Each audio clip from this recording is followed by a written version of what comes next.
Now, the biggest risk when landing on a short runway is obviously getting the aircraft stopped in time. Absolutely, and in this video we're going to be landing on a short runway at Red Deer Airport. From the pilot's perspective, we have to be on our speeds. It's going to be a little scary, but a heck of a lot of fun. Let's go. I'm Evan, and I've been flying airplanes since I was 14 years old. Being a commercial pilot in the Rocky Mountains is incredible and has led me on some very wild adventures. My mission? To share with you my love for aviation, the outdoors, and all the things I've learned along the way in hopes of inspiring the next generation of adventurers and adventure-seeking pilots. If you're new to the channel, then cheers. Don't forget to like and subscribe, and as always, welcome aboard.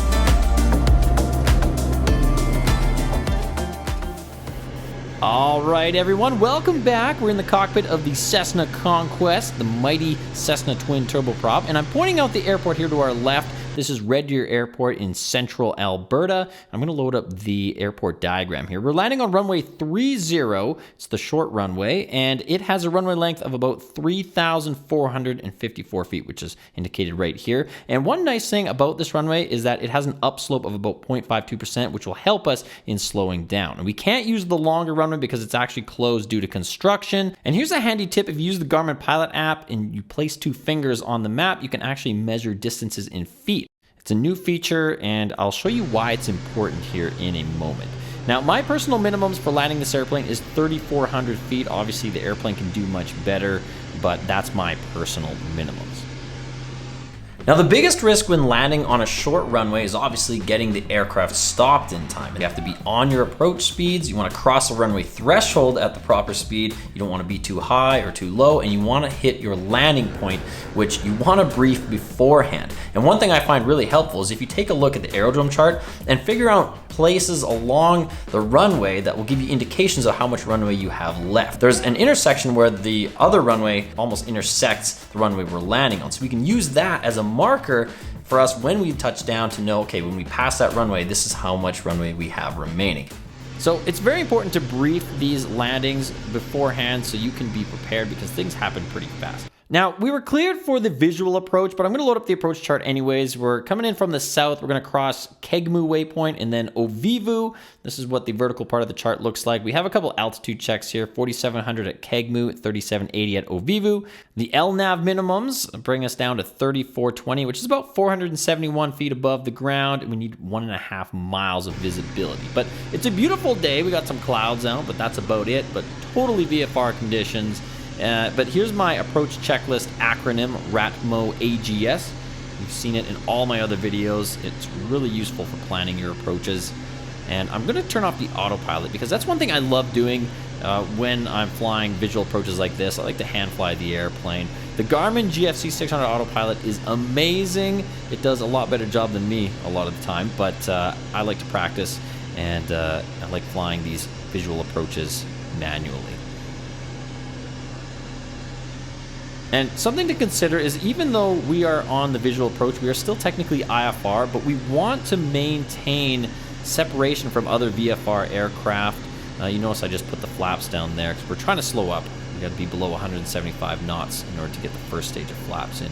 And sorry, like I was saying, you want to make sure that you fit in with VFR traffic. You don't want to be one of those people that isn't aware of other aircraft in the area, because like I said, there's going to be VFR planes flying around regardless because it's such a nice day.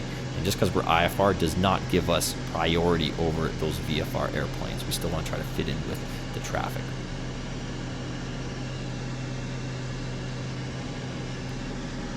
Now, we're below 175 knots. I want to get the landing gear down. We're going to turn on our landing light, actually just the taxi light for today. We're going to do our landing checklist. This is the flow check. Belts, brakes, gear, undercarriage, mixture props, and switches, BB gumps. It's a flow check that I like to use in any airplane that I'm flying to make sure that I've got all the essentials ready for landing, especially the landing gear. You even do this in a Cessna 172. Now, the landing gear does add a lot of drag, so typically once you put the landing gear down, you do have to add a little bit of power, about 100 foot-pounds of torque each engine, and that's just to compensate for that extra drag. And I'm kind of working with the power levers here a little bit, just walking them up and down until I'm satisfied with our glide slope performance. We want to be anywhere from 130 knots to about 150 at this point.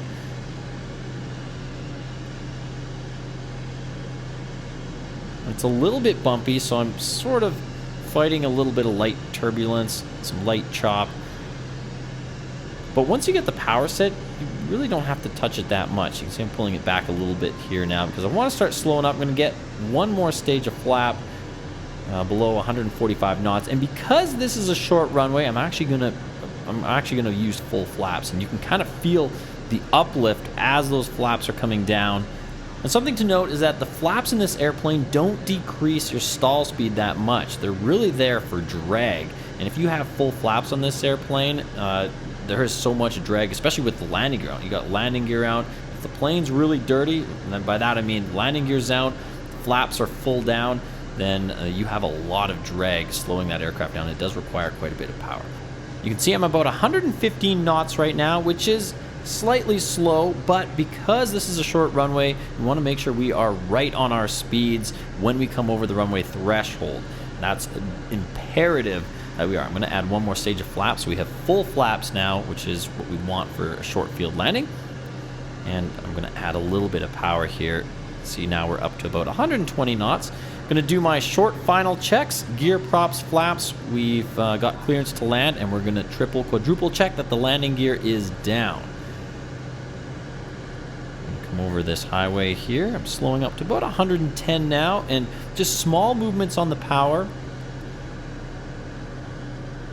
We want to cross the threshold at about 100 knots,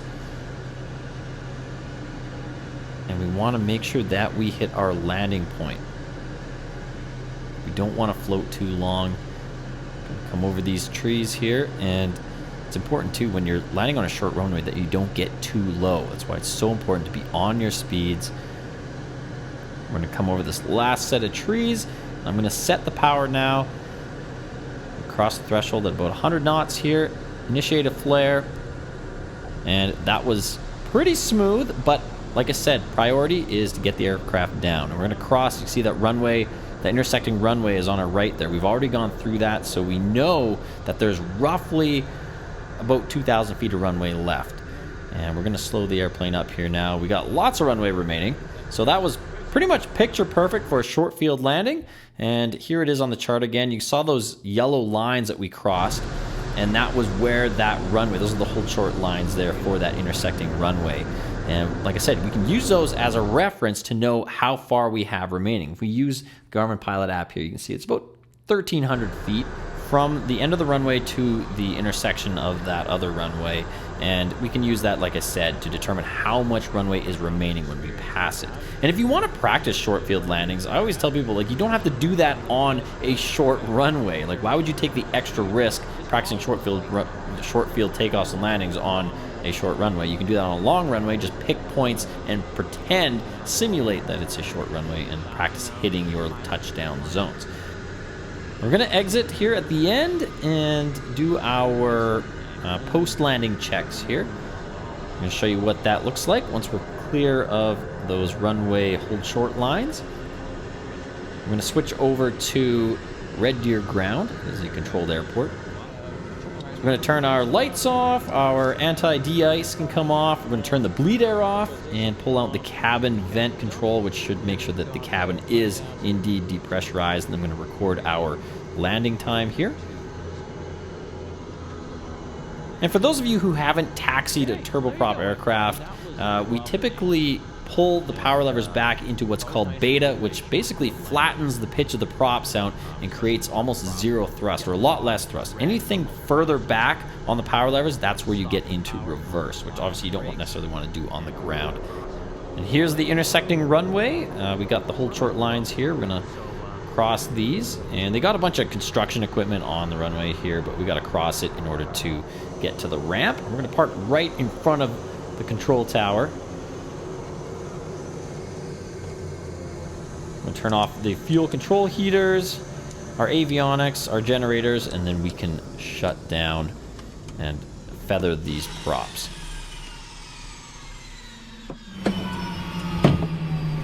Woo-wee! That was awesome. All right, let's go pick up our passengers. And I've got to be honest, I've been flying these airplanes for over 10 years, and it still makes me nervous flying into short runways because you never know what to expect. You can only do the best you can and be prepared for the unexpected. Thanks for watching, everybody. Hope you enjoyed this video. Don't forget to like and subscribe. And as always, if you're new to the channel, welcome aboard. Little cheers to all the new viewers. And if you're curious on what it's like to become a pilot, what the process is, how to get your first aviation job, then I've got videos on my channel that you can check out to help get you started. Absolutely love and appreciate all the support, everybody. So we'll catch you on the next adventure. Happy and safe flying, everybody. Cheers.